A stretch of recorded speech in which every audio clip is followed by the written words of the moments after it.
everyone.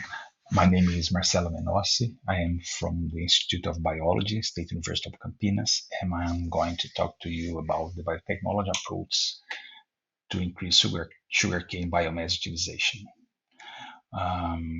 As you know, in Brazil, sugarcane is a very strong industry with revenues for more than $40 billion and with direct employing 800,000 workers.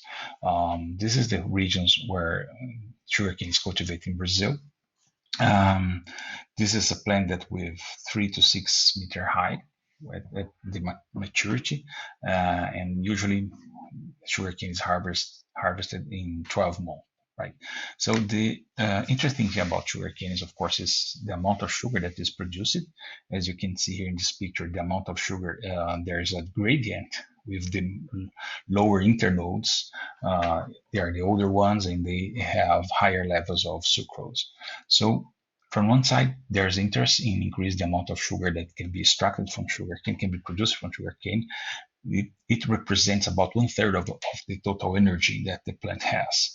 However, 2/3 of the energy is located in the leaves and also in the bagasse from the internodes, from the combs that are left over after processing and extracting the ethanol. So one of our goals is to employ biotechnology, proteomics, and a wide array of approach to see how can we increase the amount of sugar that sugar is produced by sugarcane, and also to extract more sugars from the leaves and bagasse to increase the production of ethanol from second generation. The team that is involved in this work is, I'm going to show you, he's Raffaella Rossetto, a former PhD student that did most of the work, Pedro, that is a technician in our lab, and Paul Dupree from the University of Cambridge. So most of the work has done with the collaboration of these three persons, and we are having collaboration also with Marcus Buckeridge in other projects. Well, the sugarcane cell wall can be depicted here in this slide. You can see the cellulose microfibrils. Macrofibril is composed by cellulose microfibrils that are surrounded by lignin, hemicellulose, and many other compounds. And the trick here is that we need to get to all these polymers and convert them into simple sugars that can later be used by yeast to produce ethanol, right? So most of the polymers are composed by hemicellulose and cellulose, lignin, and pectins. They form a kind of an intricate network here that must be somehow destroyed to allow the release of simple sugars that can be used by yeasts. As you can see here, this is a picture also from Marcus Buckeridge. This is the kind of polymers that are mainly located in the hemicellulose from sugarcane, right? As you can see here, we have 10% of this kind of polymer, 60% of acetylated glucuronoarabine xylane, and some xyloglucan as well. So most of the polymers in the hemicellulose fraction of sugarcane cell wall are composed by this kind of sugar, right? If we see in grasses how this polymer is decorated, we can see this in this picture. That you can see here arabinose marked here. Most of this the polymer is the carbohydrate is decorated with arabinose residues, but there is also, I call your attention here for this glucuronic acid. A small fraction of the polymers of the hemicellulose of the xylane in sugarcane is decorated with glucuronic acid. And we know that this gene has been characterized in Arabidopsis by the group from Paul Dupree, a collaborator from our group in this project. And they found that mutants that has lower mutant with lower activity of these GUX genes, they have increased saccharification. I mean, the cell wall of these mutants with lower activity of these GUX genes, the glucuronic acid substitution of xylane genes, they have increased saccharification. It means that the cell walls are somehow changed that allows an easier access of the enzymes that break all these structures in simple sugars. And that is the approach that we are using. So we have the mixture of cellulose, hemicellulose here, lignin, and all this hemicellulose helps to bring together cellulose and lignin, making an intricate net. So if we change the cell, the properties of the cell wall, we change the decoration of this hemicellulose, then we thought that we could make it easier for the enzymes to break the cell wall and release sugars that later on can be used to be fermented by yeast and produce ethanol, right? So that is our hypothesis. First, so we did a very careful study to identify the homologs of the Arabidopsis proteins, GLUX enzymes in sugarcane. This is a work that Gallinari was the first author. He published a month ago, and then we had the opportunity to find exactly what are the homologs of these Arabidopsis proteins in the sugarcane genome. So one technique that we use here that is very important and very useful to identify the polymers and how these polymers, the carbohydrates, were decorated in the biomass, the plant biomass, is the polysaccharide analysis by carbohydrate gel electrophoresis that was developed in the Paul Dupri's laboratory. As you can see here, we have the biomass, for example, hemicellulose here, with the residues of xylose, and is decorated with glucuronic acid in this case. We have some enzymes that break this polysaccharide in small pieces of, as you can see here. And these polymers then they can later on be separated in the gel electrophoresis, and because they are marked with some compounds, we can visualize just like DNA. Right, we can see the different polymers, and according to standards, we can see which of these bands that we see in the gel are those that were that suffered the action of the enzymes. In this case, the addition of glucuronic acid. Okay, so the first thing that we did was to evaluate if these two genes, GUX1 and GUX2 from sugarcane, they had in vitro activity of glucuronosyl transferase. As you can see here, in this case, we took biomass from Arabidopsis, from a mutant that has no GUX activity.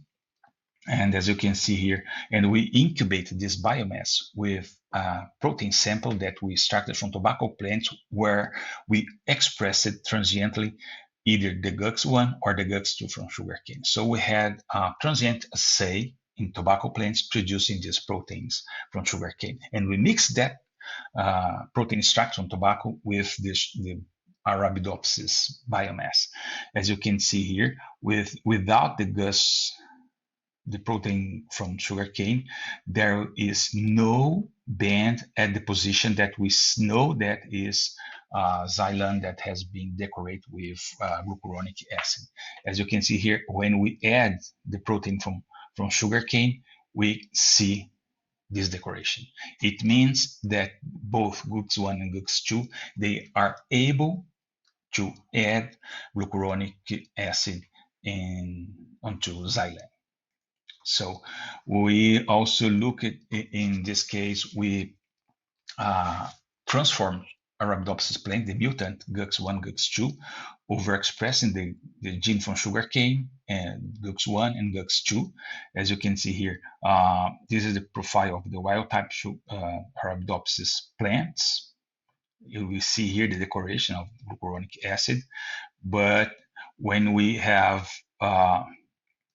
the mutant, we don't see the decoration of the glucuronic acid. So this is the mutant, this is the wild type, and these are the plants the mutant plants that were overexpressing GUX1 or GUX2. As you can see here, all the plants overexpressing the sugarcane GUX1 or GUX2, they have a pattern that resembles those from the wild type. As you can see here, the wild type plants, the amount of glucuronidation, and the wild type, the mutant from Arabidopsis, and then the transgenic plants overexpressing GUX1 or the GUX2. They recover most of the pattern of glucuronidation. So the next step was to silence sugarcane plants to see if we could decrease the amount of GUX2 gene expression in these plants. We select GUX2 because of the pattern of expression of this gene that was higher in the internodes, right? So as you can see here, the expression of this gene in the internodes of 9-month-old plants is very high. And when you have the wild type plant, sugarcane plants, or plants transformed with an empty vector, this is the vector that we use, I forgot to mention. We are using silencing for the GUX2 expression, right? So with this hairpin construct, we were able to produce several plants that were silenced for the GUX2 expression compared to the wild type. When we look at these silenced plants, this is the wild type plant pattern of polysaccharides in sugarcane. As you can see here, all the transgenic plants, these are 3 independent plants from one of the silenced events, number 10, 12, and 15. And all these silenced events, the amount of polymers with the glucuronidation were much lower than the wild type plants. As you can see here, the standard, that's a protein polysaccharide sample, standard sample, the wild type sugarcane, and all the transgenic plants. They had much lower degree of glucuronidation, much lower, as you can see here. And this is the main result that we got. When we evaluate the amount of glucose that could be released by protein, a protein cocktail that's used to produce ethanol from second G ethanol, that is able to degrade the biomass from the internodes, we see that there's a increase in the glucose release as well of the xylose release. Up to 22 more glucose and up to 43 more xylose were released. And it's interesting to mention that there were no pretreatments in this biomass. So this change that we perform in these plants, lowering the expression of the GUX2 gene, allowed a great saccharification. So, in conclusion, we show that the GUX1 and GUX2 encode active glucuronolactose that can add glucuronic S to xylene in sugarcane. We have also that decreased expression of the levels of the GUX2 protein. We found that there were no adverse effects on the phenotype. I didn't show, but we didn't see any difference in the expression in the phenotypes of these plants. And most importantly, we have an increased saccharification of both glucose and xylose, indicating that this change in sugarcane, although glucuronidation is a small part of the decoration of the xylene in sugarcane, is able to cause a change in the cell wall that will lead to higher saccharification. And these are part of the INCT from bioethanol. This work is from the bioenergy program from FAPESP, and we also have the funding from FAPESP, CNPq, and CAPS. Thank you very much. Hello, everyone. My name is Flavia Winck, and I am assistant professor at the University of São Paulo. And today I'm going to present my project about identification of novel regulators of lipid biosynthesis in the microalgae Chlamydomonas reinhardtii through multi-OMICS approach. So we work for several years already with microalgae because we believe that biomass from microalgae can be used as an alternative source for sustainable applications, mainly in biotechnological applications in the industry. These tiny plants, they are unicellular and they can do photosynthesis. And through this process, they can synthesize lipids, carbohydrates, proteins, and also another types of pigments that can be used by the industry for instance, animal nutrition, biodiesel production, and the generation of new dyes. And the thing is that one of the interesting parts of this capacity is to generate lipids, because those lipids can be transformed in biodiesel.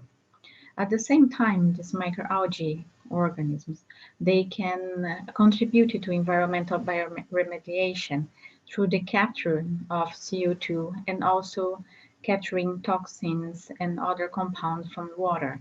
So at the same time, we are generating products of high value, and also we are helping the environment in reducing a lot of things that we generate, which are nowadays problematic for the environment. We know that this microalgae, they can modify their biomass composition and their cell growth depending on the alterations of the environment.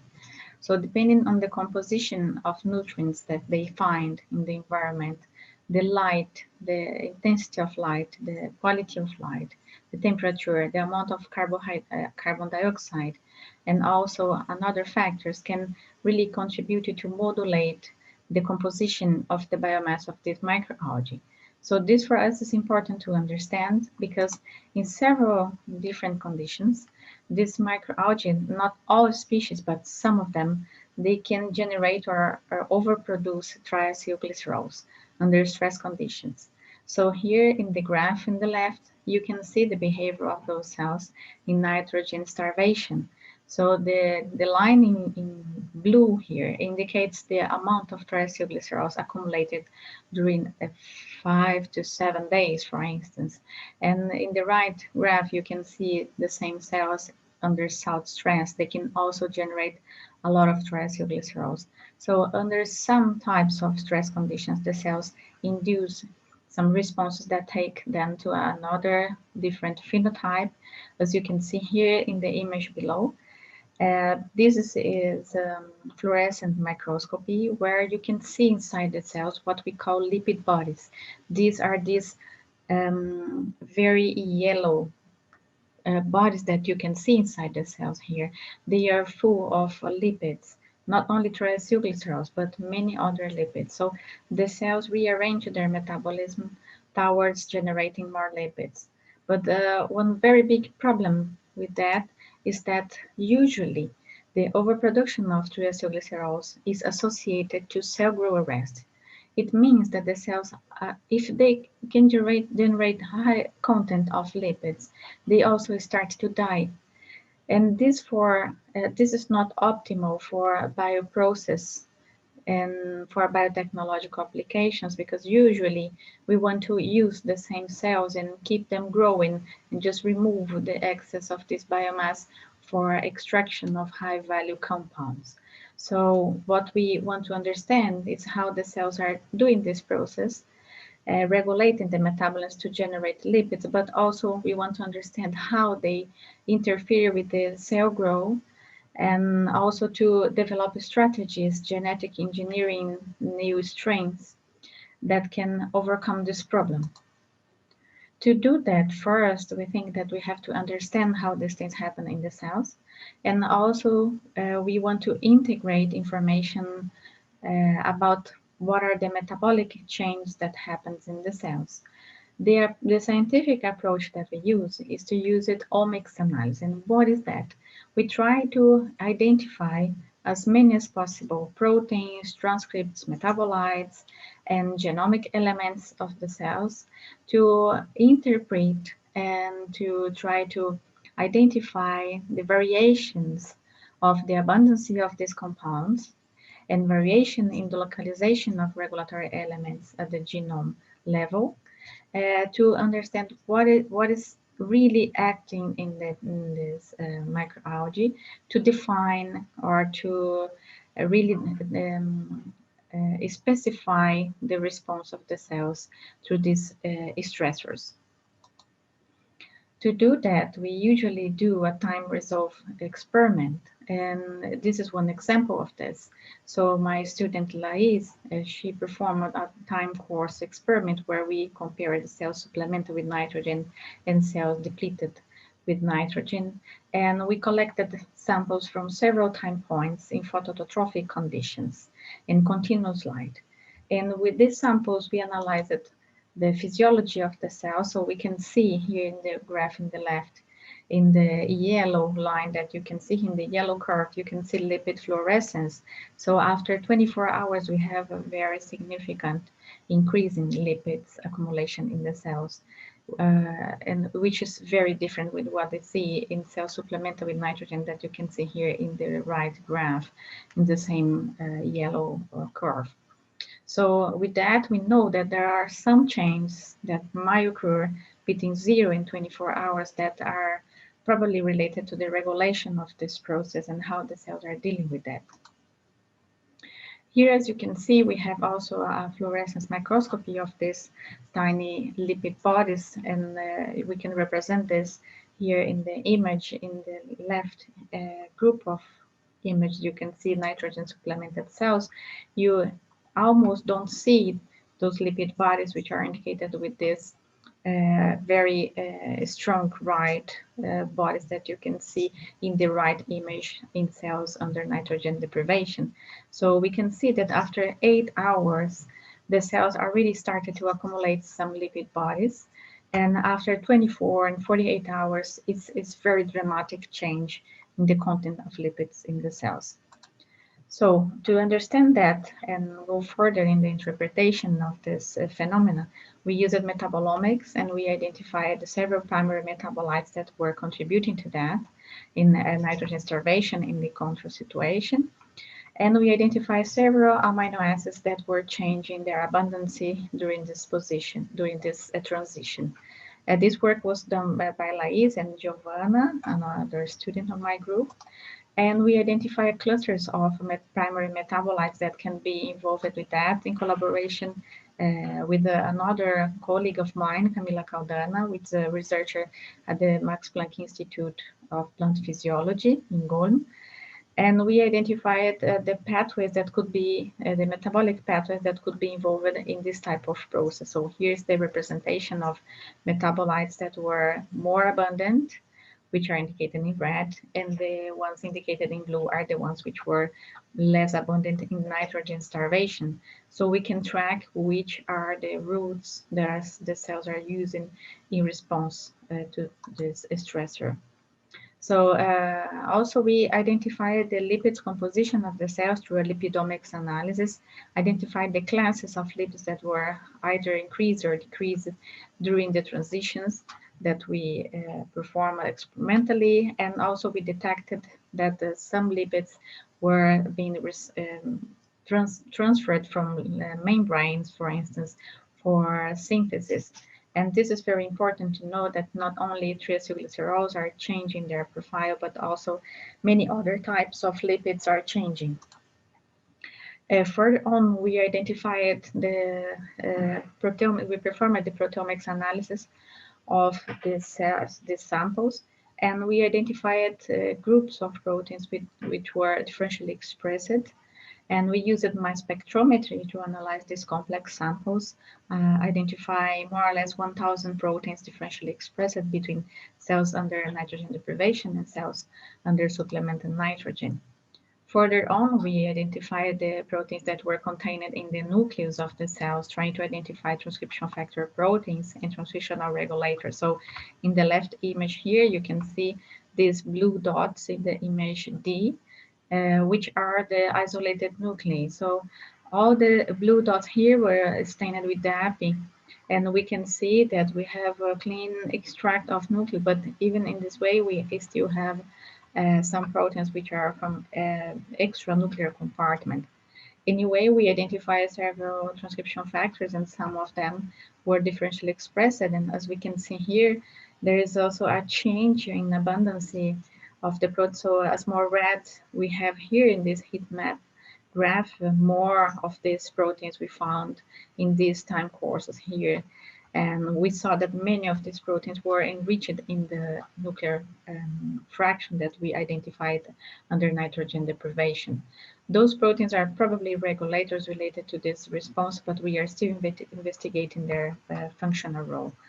We also saw, here's just a summary, very brief one. We found a lot of different information, but here just to be summarizing some of them. The early responses that we found in the cells, we saw a lot of synthesis of arginine, methionine, and serine being alterated, which indicates usually that you have a protein turnover, autophagy, and signaling events taking place. And as a later response, where we see a lot of lipids already in the cells, we see a lot of proteins, mainly enzymes, involved in the formation of reactive oxygen species and in the regulation and modulation of oxidative stress responses related to nitrogen deprivation here. With that, we also had the feeling that we needed to integrate all this information that we generate experimentally, and we developed a knowledge-based platform for integration of this omics data, which we call Phycomine. So you can find our platform here at this URL is phycomine.iq.use.pr/Phycomine. And here you can enter a list of genes or proteins of interest that you can enter in the system and check for different information that will help you to do data mining.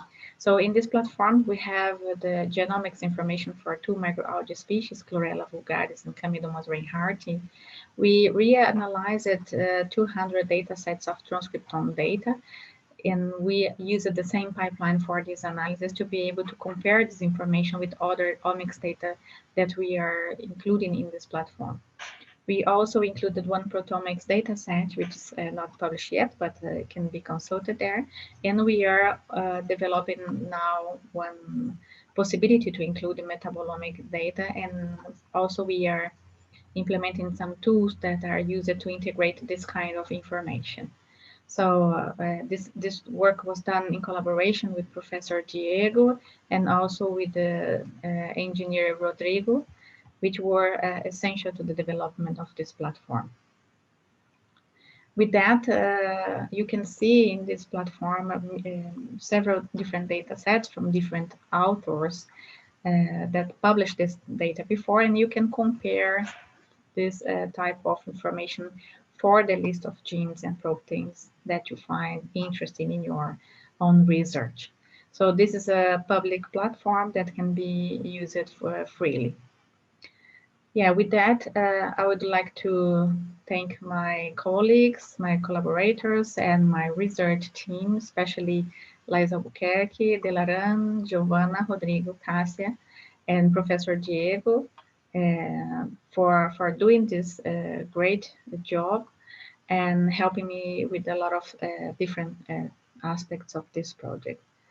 So I thank you very much for your attention, and I will be happy to answer questions at the WUVA platform or by email. Thank you very much.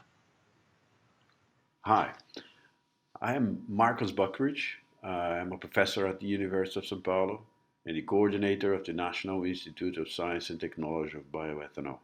My presentation today will be about using endogenous molecular and biochemical mechanisms to pretreat biomass and to produce bioethanol.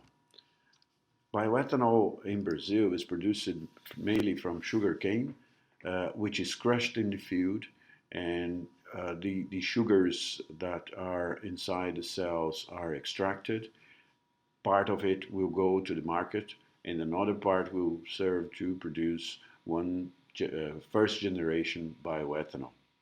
Alternatively, it's also possible to use the residues produced in the process, such as bagasse and trash that stays in the field, what we call this second generation bioethanol, and this has a high potential. It could increase by 40% the production of ethanol in the country. We produce a little bit of second generation bioethanol already in Brazil, but this could be highly improved if we could decrease the cost of pretreatment and hydrolysis. The problem with this is that we have to face the complexity of the cell walls. This is the model for the cell walls of sugarcane. We think that it is composed of, instead of microfibrils, which are bundles of beta-1,4 linked molecules composed of glucose, it is formed by macrofibrils. 7 microfibrils are bound together by strongly connecting hemicelluloses, which are interconnected covalently by lignin. There is another layer of hemicelluloses that are not so strongly bound to cellulose, but are interspaced with lignin as well. And this core system is immersed in a matrix of pectin, as you can see here. This varies according to the type of cell. For example, a fiber cell will have much more cellulose, whereas a parenchyma cell will have much less cellulose. If we look at the general composition of the cell walls of sugarcane, we see that cellulose makes about 30%. Hemicelluloses are the most important class of polymers with near 60%. Pectins make 8%, and lignin varies depending on the cell type, as I said. It could be 6% up to 15%. In this first column here, you see the polymers, and in the second column, the products of the polymers, the monosaccharides that can be produced. These monosaccharides are liable to fermentation in different degrees and could be used for ethanol production. Whereas lignin produces some compounds that could be used in biorefinery. On the third column, we see the general names of the main hydrolases that can act on the polymers to produce these monosaccharides. This type of enzymes are present in several organisms on Earth. For example, the fungi and the bacteria produce a lot of enzymes that are capable to degrade the cell wall. However, when we look at the bottom of the ground of the forest, for example, we'll see that leaves are degraded not by a single species of fungi or a single species of bacteria, but by a community of microorganisms. So the idea of hydrolyzing biomass is to compose what we call cocktails of enzymes that would be capable to hydrolyze efficiently a given biomass. However, plants possess endogenous mechanisms that could be used if we use molecular tools, for example, to soften the wall and bypass or at least decrease the energy that is used for pretreatment. And also, we could also use endogenous enzymes to help the cocktails to hydrolyze the enzyme, to hydrolyze the cell wall. Here we have an example that is the papaya fruit. We see that during development, the top figure is about 90 days, whereas the bottom figure is about 160 days. And we see that the cells expand, and as they expand, the middle lamella, that is the cement made of pectins, the cement among the cells, is degraded, making the tissue softer so that we can extract the sugars and use it as food. Also, the storage cell wall polysaccharides are very, very efficient to do degradation, but there is only one polysaccharide in the wall, and we don't have this case in sugarcane. We started to look in sugarcane for a possible system to target. We started looking at the leaves, whether leaf senescence could be a case in which the cell walls will be degraded, and we found that this is not the case. Then we found a set of modifications in the cell walls, in the roots of sugarcane. As you will see here in this panel, the cortex cells are transformed in such a way that channels appear in the 5th centimeter. These segments here correspond to the centimeters from the tip of the root up to the basis of the root. And what happens is that the cells enter programmed cell death and modify their own walls and end up forming a composite that form these trabeculi that are the channels that carry the gases and help development of the root. We studied the complete system. Now I'll show you today only the first part, that is the attack of the enzymes, the endogenous attack of the enzymes to the middle lamella, which are quite similar to what happens in the fruit. What you can see here, the cell corners. The cell corners are usually a triangular junction, but we can see here, at this point here in the white circle, we can see quadrangular junctions, which means that the one triangular junction was degraded. When we look at the electron microscope, when we look at the system at the electron microscope, we see that the middle lamella seem really to be degraded, here forming in the way to form a quadrangular junction. So we did several studies of proteomics, gene expression, transcriptomics, and microtranscriptomics, and what we found is that an endopolygalacturonase, an EPG, is produced by the cells, is sent to the outside and degrade the middle lamella. We then found that there is a transcription factor named RAV1, or SC for sugarcane, RAV1, which sits on the promoter of the endopolygalacturonase and prevents it to act. When this happens, no degradation can occur and the parenchyma will not be formed.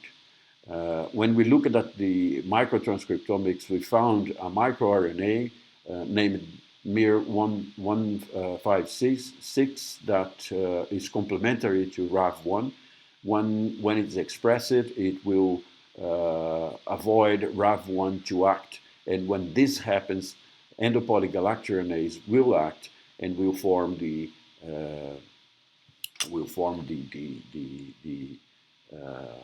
parenchyma and degrade the middle lamella. So if we could now, the idea is that if we could use this part of the system to the rest of the plant, we might be able to soften the plant and make it behave like fruit. The first thing we did up to now was to produce plants overexpressing RAV1. And when we looked at the events, we could see that the hypothesis is correct. There are several plants that are transformed and they have a higher APG activity, endopolygalacturonase activity, when they have lower RAV activity. And we also found that the microRNA is higher in this group of plants in relation to these ones that probably are not transformed strong enough to produce the RAV. So this fits the hypothesis that microRNA MIR156 is controlling the SC RAV1, which is controlling the endopolygalacturonase, and with this we could control cell separation. To check whether this might be useful or not for production of second generation production and hydrolysis, we did an experiment of saccharification of the biomass, and we see that the plants that express RAV are plants that display higher saccharification, whereas the plants that have lower production of endopolygalacturonase, they have lower saccharification. So we conclude that the endogenous process, the parenchyma formation, that was found and could be useful for softening sugarcane biomass. These modifications include pectin hydrolysis associated with cell wall separation that could be used for softening sugarcane biomass. Endogenous controls or control of cell wall modification could be done through the manipulation of SCRAV1 that is fully characterized, and also the microRNA miR156 that is also fully characterized. So transgenic plants overexpressing RAV, as you just saw, display high saccharification, and this has all to be repeated. We are repeating all the experiments and trying to produce the miR156 transgenics as well, but we are optimistic that transformed plants could behave like a fruit, and we call this the papaya cane. I would like last to thank all my group. Here there are 2 generations of the group that helped to make all these experiments. Thank you for listening. Hello, everyone. My name is Raffaella Rossetto. I am a researcher in Agronomic Institute of Campinas, São Paulo State, Brazil. My presentation today deals with different nitrogen formulations can enhance sugarcane yields. Sugarcane is an important crop for Brazilian economy. We produce 665 million tons per season in an area just over 8.6 million hectares. Brazil is the first sugar producer in the world and also the first exporter, is the second producer of ethanol, and also we produce bioelectricity through sugarcane bagasse, which corresponds to 3% of the national energy matrix. Although the theoretical yield estimated for sugarcane is above 300 tons per hectare, what is observed is that the national average is around 77 tons per hectare, and São Paulo state average is around 82 tons per hectare. In this picture, we can see new varieties, the biological potential of the sugarcane varieties cultivated for a demonstration plot in a very fertile soil with complete fertirrigation during the cycle.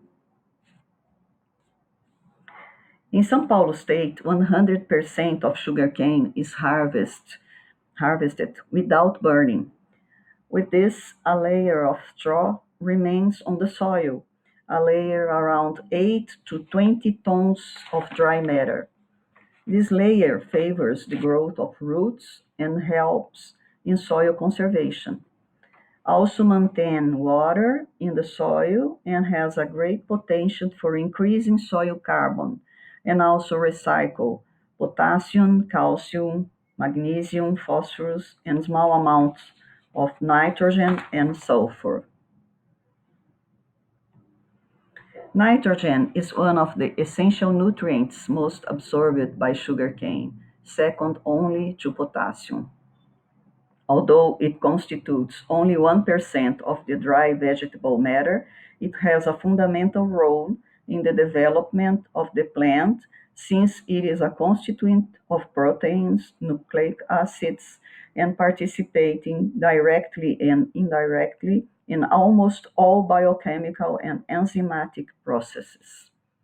Nitrogen fertilizers application often increase productivity, especially in sugarcane ratoons, but not frequently in plant cane.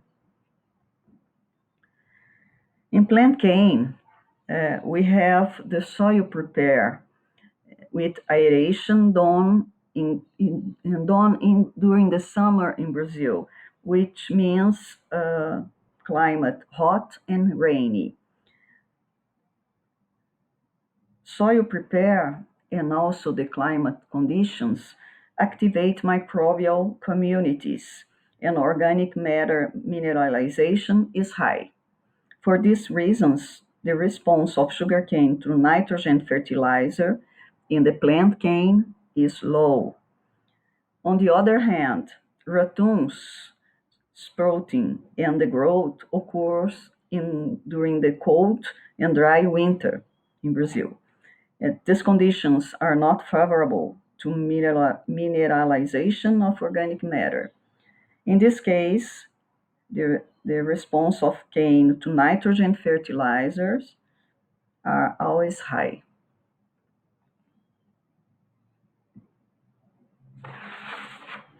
In these graphs, we can see ratoons yield.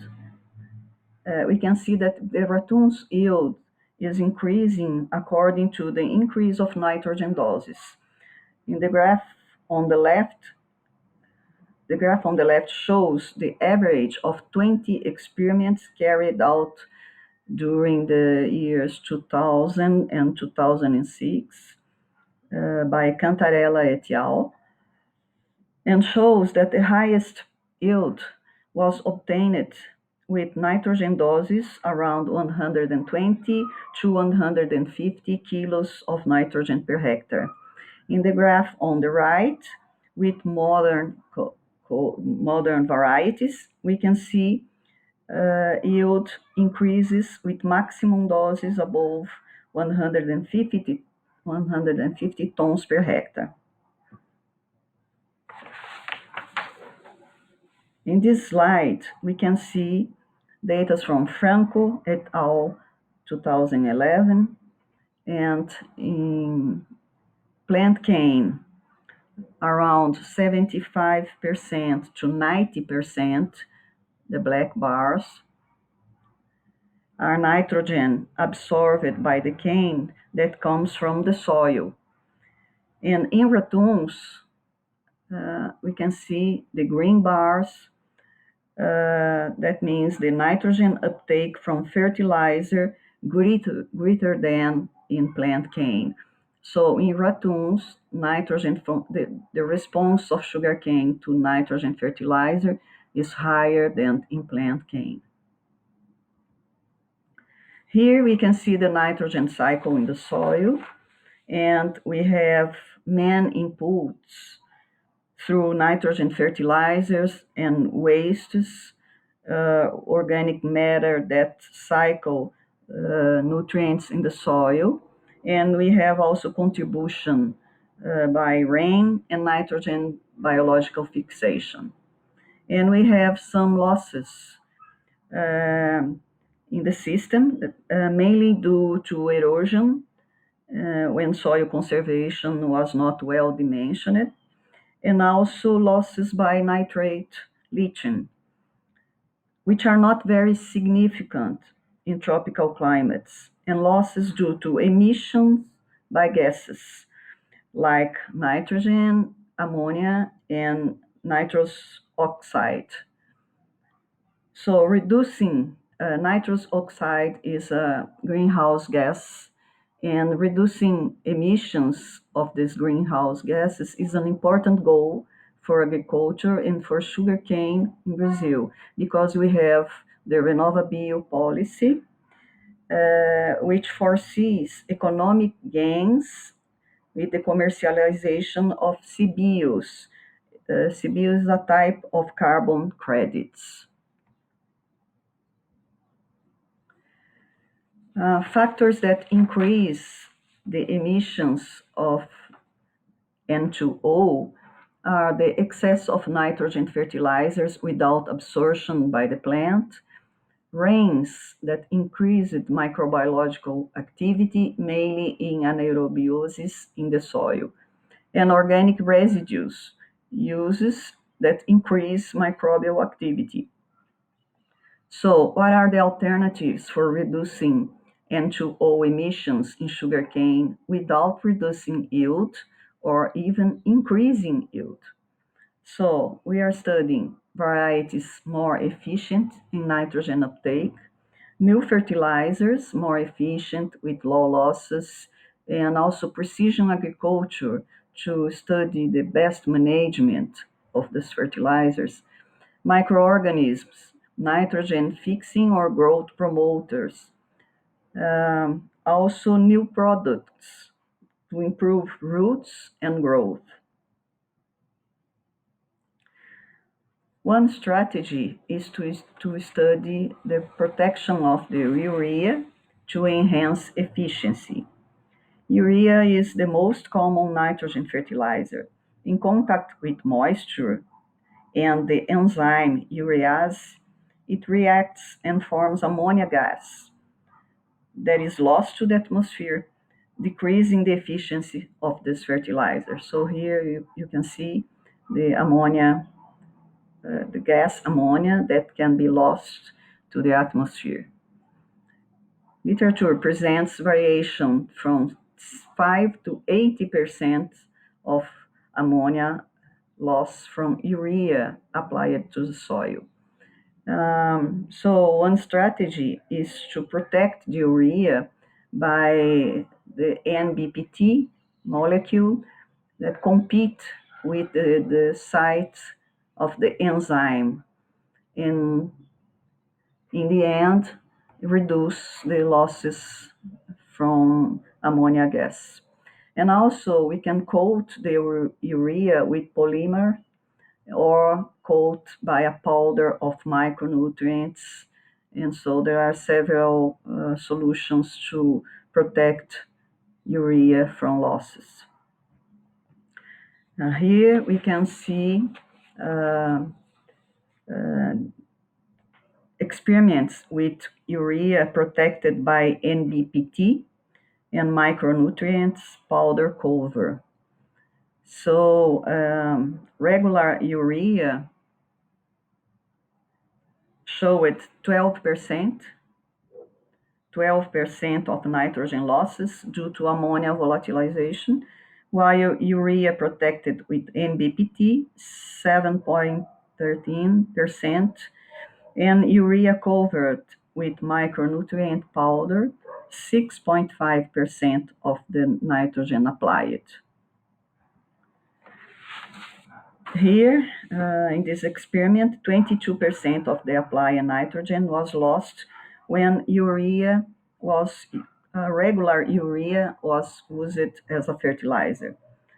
The protection of urea by NBPT and micronutrients powder cover reduced these losses to 70.5%. On this slide, we can see that the urea coating and therefore its best efficiency of use was responsible for increases sugarcane yield from 119 to 135 tons per hectare.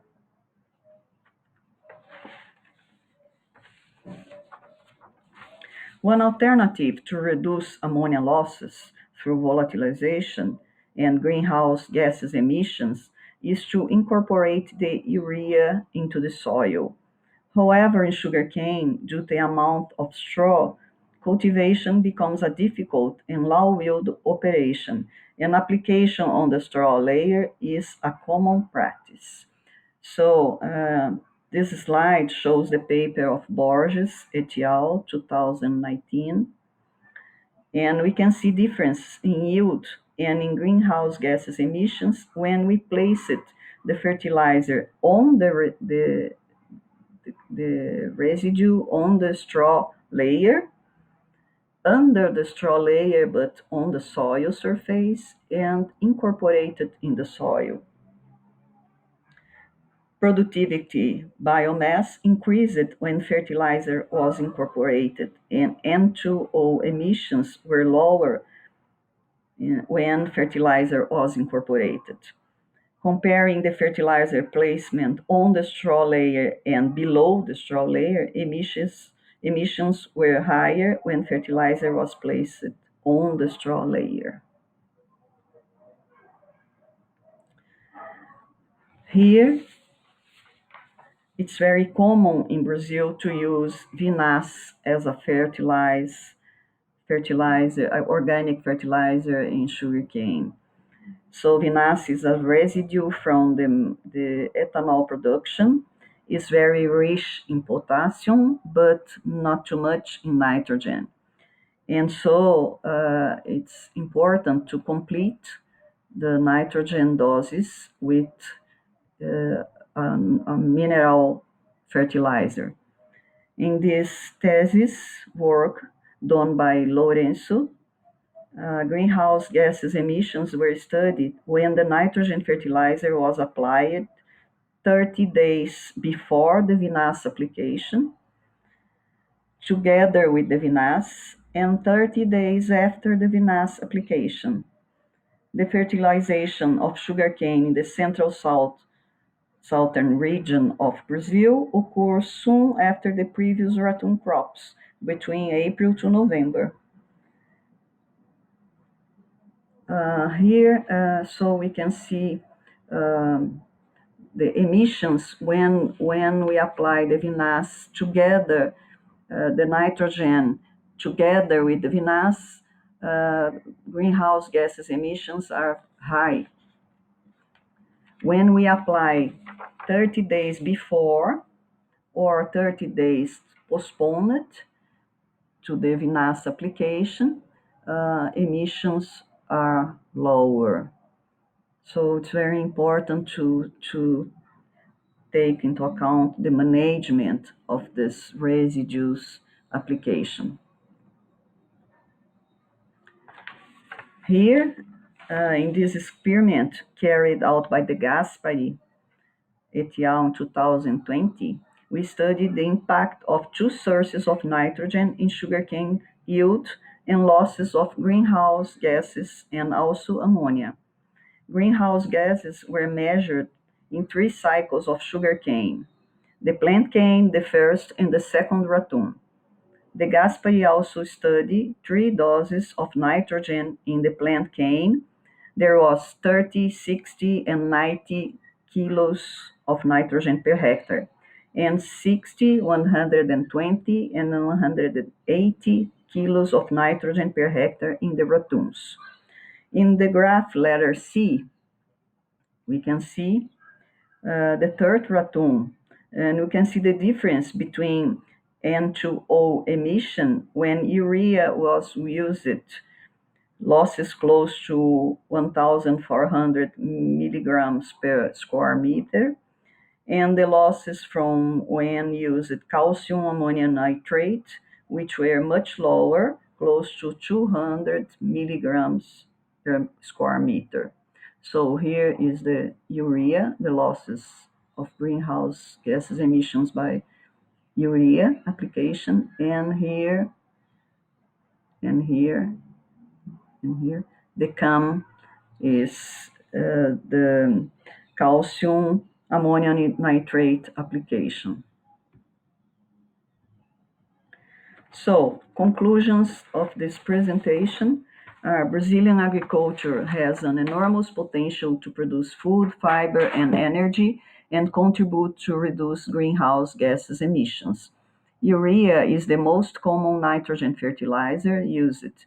Nitrogen losses can be reduced through proper management, such as urea protection, fertilizer placement, or lower doses of nitrogen uses, increasing efficiency without decreasing productivity.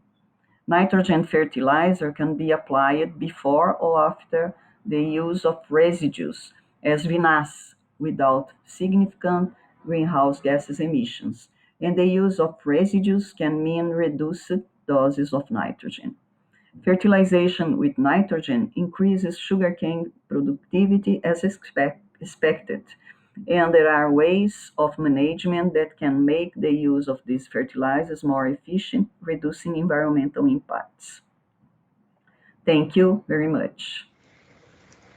So, hello everyone. My name is Juliana. I am a researcher at Brazilian Biorenewable National Laboratory, and today I will show some results about evaluation of the antagonistic effect of volatile organic compounds on sugarcane pathogens. First, what is the impact of this research? Well, Brazil is the largest sugarcane producer in the world, and this biomass has a huge potential besides sugar and ethanol production. It can be used to produce energy, biomaterials, as well biochemicals, and to increase its use is necessary to improve its productivity, reducing the losses by pests and diseases, and of course, reducing the impacts on the environment related to this crop. In this scenario, The use of agrochemicals to control diseases can cause harmful impacts on the biodiversity, contaminate water and soil, besides the negative impacts on the human health and, of course, on the Brazilian economy. And a green alternative to that is the use of growth-promoting bacteria that can help us to increase the productivity, can reduce the production cost, and is eco-friendly. How does this good bacteria work? They can help plants by several traits, as I'm showing here, but today the focus is going to be on the biological control through volatile organic compounds, or VOCs. And what are VOCs? VOCs are small compounds of lipophilic in nature with low molecular weight, low boiling point, and high vapor pressure. And because of these features, these metabolites are in the gaseous form in room temperature. And these compounds are ideal for mediating both short and long distance intercellular and organisms interactions. Recently, bacterial VOCs have emerged as a cheaper, effective, and an eco-friendly alternative to achieve a more sustainable agriculture. The results that I'm going to share with you is about the inhibition of the phytopathogenic fungus Chlamydomonas etacetic that causes the pineapple satyroot disease in sugarcane that can compromise this cropping, decreasing the yield by 14%, and in the worst scenario, the plants are not able to grow. So, we try to find the answer to this following question. We evaluated 70 isolates in this system that allow both microorganisms growth together, bacterial and fungus, physically separated, sharing only the atmosphere inside the plate. So here we have T. etacetic growing alone, and here in contact with the VOCs that this bacterium is able to produce. And it's easy to see the inhibition, right? This experiment gave us the top 5 bacteria that can inhibit the fungal growth in relation to the control by up to 70%.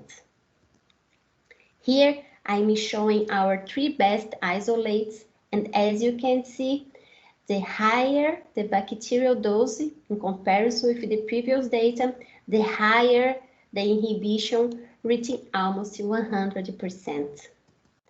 Other thing that we wanted to know is if the volatilome of this bacteria is always the same. We know that the genetic background and the metabolic pathways can influence the VOX production, as well as several parameters such as carbon and nitrogen salt, pH, and others. Thus, we evaluated the growth inhibition of the 3 best bacteria growing in different media with different richness of nutrients, Angle being the poorest and L being the richest. And as you can notice here, in the Angle media, there is a tiny inhibition caused only by these isolated. And in the other 2 media, the isolated inhibit fungal growth by almost 100%. Thus, it's worth to identify the VOX produced by these isolated in these 3 different media. And we analyzed that using headspace solid phase macro extraction coupled to GCMS. As you can see here, our replicates grouped together in these PCAs, and they show very distinct profile of the volatilomes in each medium evaluated. In fact, here we can see qualitative and quantitative differences between them. Here we have the VOCs identified in dark red, high production, dark blue, low production. Of course, in the richest medium, we have more VOCs being produced, especially in comparison with Angle. And other result is that the grouping between bacteria changes according to the medium. So here and here, for example, BNIG group with ITA, but at the LB medium, the group changed. And I'm not showing here, but ITA probably is a new species that we'll describe soon. But we will continue our study with all bacteria because they have potential to be used to develop a biological product to avoid the sugarcane losses. And here we can see compounds that are produced exclusively by one bacteria. For example, these compounds in angle, here, jigs, and here, LB. So this data showed that VOX production can be species and medium specific. Until now, we know that this bacteria can inhibit the fungus and we identify the VOX that they can produce. But which compounds or compounds are responsible for the growth inhibition? To know that, we test the effect of them using synthetic compounds. We bought 24 compounds and tested them in 2 concentrations. Here you can see the fungus growing individually, and here we fill 1 compound in both concentrations, and both of them inhibited the fungus, but in the highest concentration the inhibition was total. After, we selected 13 that inhibited the fungus and tested them again in different concentrations. I will not show our results and the name of compounds, I'm sorry about that, because the data is not published and probably we identify a new compound able to inhibit phytopathogen growth not described yet. Here I'm showing the best compound that we have tested, that is a ketone-based compound which inhibits, here I'm showing the inhibition, that inhibits in more than 50% this fungus in the lower dose tested. And these 2 also showed a great inhibition. It's worth to mention that these compounds showed a nice inhibition even in low concentration, and this reinforced their biotechnology potential. Now we are evaluating how these VOCs can act together to see if there is a synergic effect between them. And besides understand the responsible for the growth inhibition, we want to understand how these VOCs are acting, which molecular mechanisms are associated with the growth inhibition. In order to do that, we are comparing the fungal metabolism in both conditions, applying a multi-OMICS approach. But today, I will only present the data from RNA-seq analysis. As you can see here, we found more than 500 genes being down-regulated. I mean, the fungus is not expressing or is expressing less these genes when in contact with the compounds. And we see less genes being upregulated. I mean, genes that the fungus is expressing more in contact with the VOCs in relation to the control. To summarize the data, I will show only the GO enrichment analysis. In relation to the down-regulated genes, we can see several main pathways related to carbon metabolism. And this might explain why the fungus is not growing anymore, because maybe there is not enough energy to the growth, right?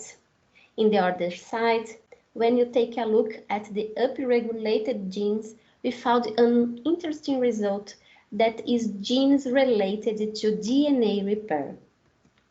More specifically, we identify a complex formed by these 3 proteins that I'm showing here, and this complex, and we validated the upregulation of them during VOX treatment by real-time PCR. In blue, we have the data from real-time, and in orange, the data from RNA-seq. This complex is called the mRN complex and is essential to repair DNA double-strand break. And more interesting, this complex needs several ions to work. And if you go back to the pathways, you can see here genes related to the transport of ions, which reinforces our hypothesis. And our hypothesis is that somehow VOCs are causing damage to the fungus at the DNA level. To check this, we did spectroscopy analysis using samples treated with 2 VOCs in collaboration with serious genes. And as you can see here, we have these 2 signatures here, and there is a shift from this to that in this sample in blue. And this shifting, according to the literature, means damage in DNA. And here we found this band here, and this band it represents B form of DNA, the more common one. And of course, replication and transcription unfold this structure. So we believe that in this case, these processes are not happening or are reducing during VOCs damage. And I didn't mention before, but both VOCs inhibit the fungal growth, but at least in relation to DNA, we can see that they do not have the same action, since VOC-A doesn't cause damage to DNA. At least you cannot see that using these 2. This suggests that they inhibit the growth by several mechanisms, so we will continue our investigation on that. And the last data that I want to share with you is in relation to this question here, that is, can VOCs cause morphological change in T. etacetica?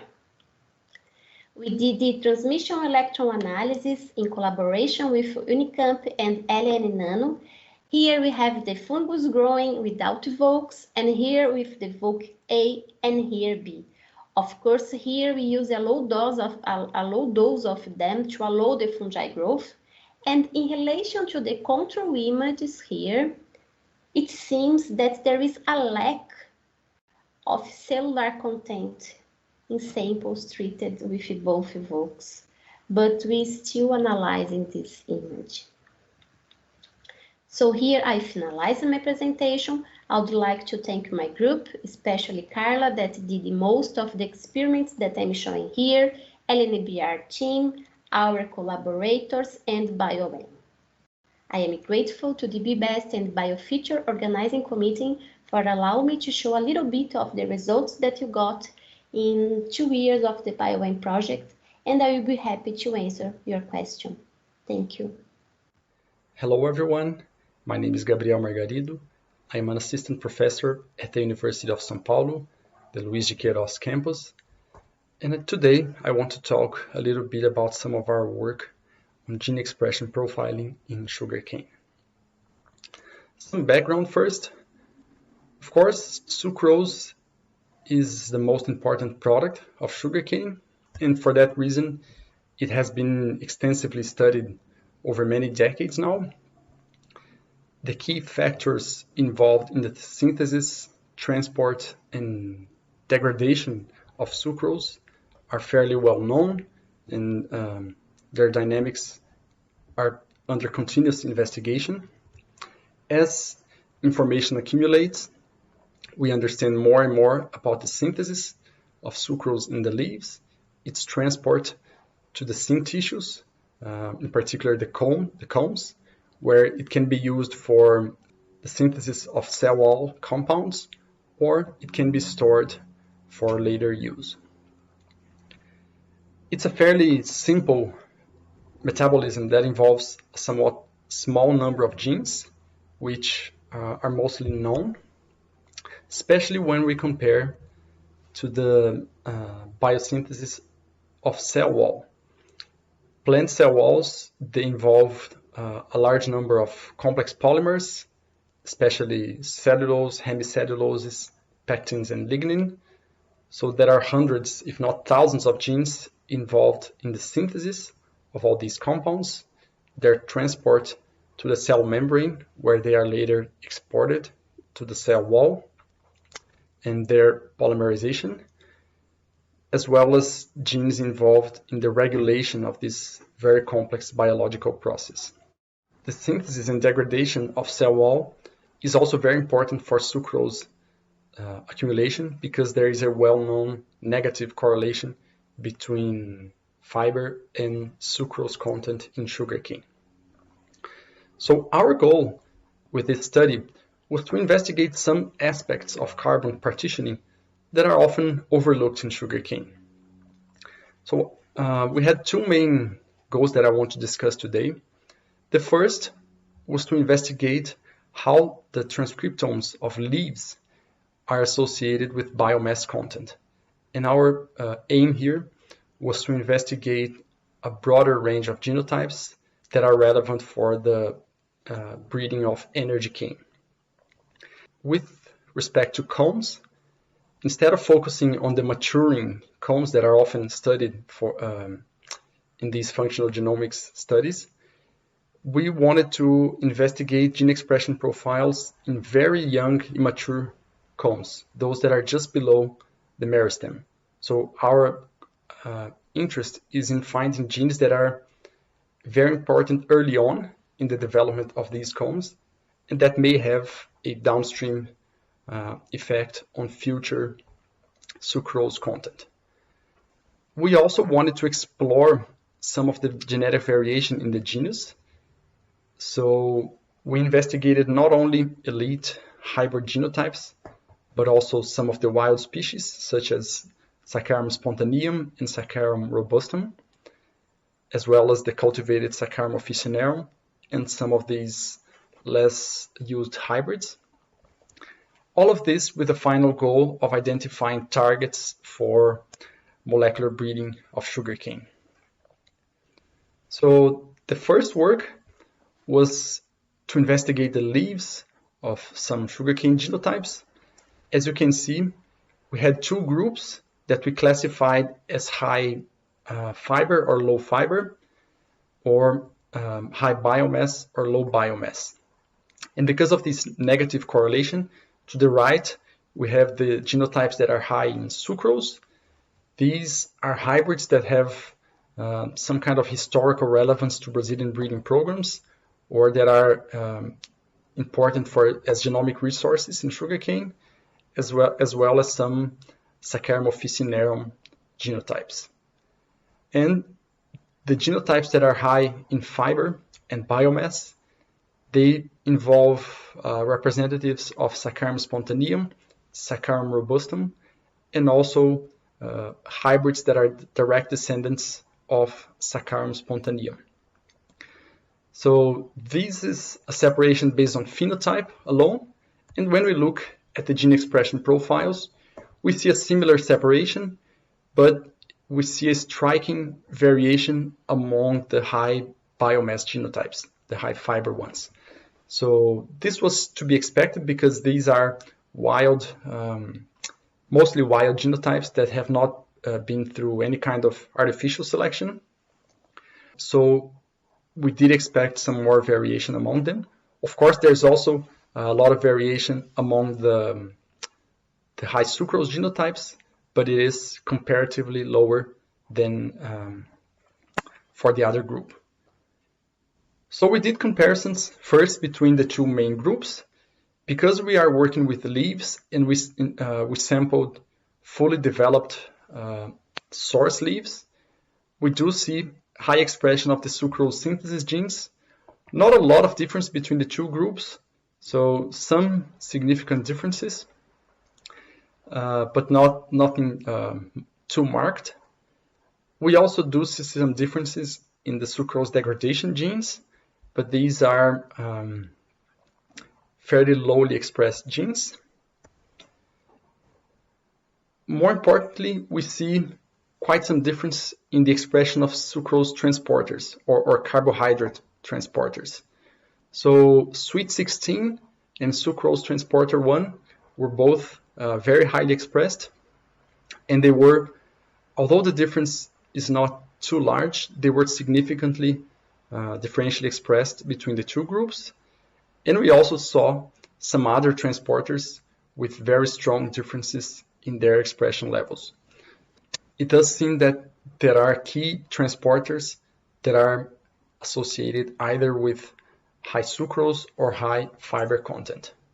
And even though these are already fully developed leaves, we also saw some difference in the expression of cell wall related genes, as expected, with higher expression in the high fiber or high biomass group.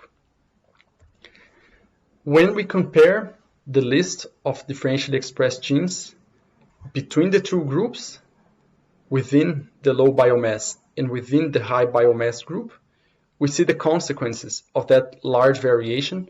So within the high biomass groups, we have the largest number of differentially expressed genes and some that are exclusively found in this comparison.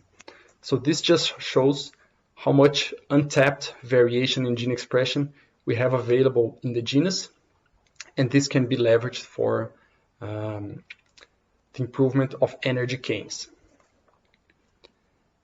Another aspect that we wanted to investigate was the expression of particular isoforms.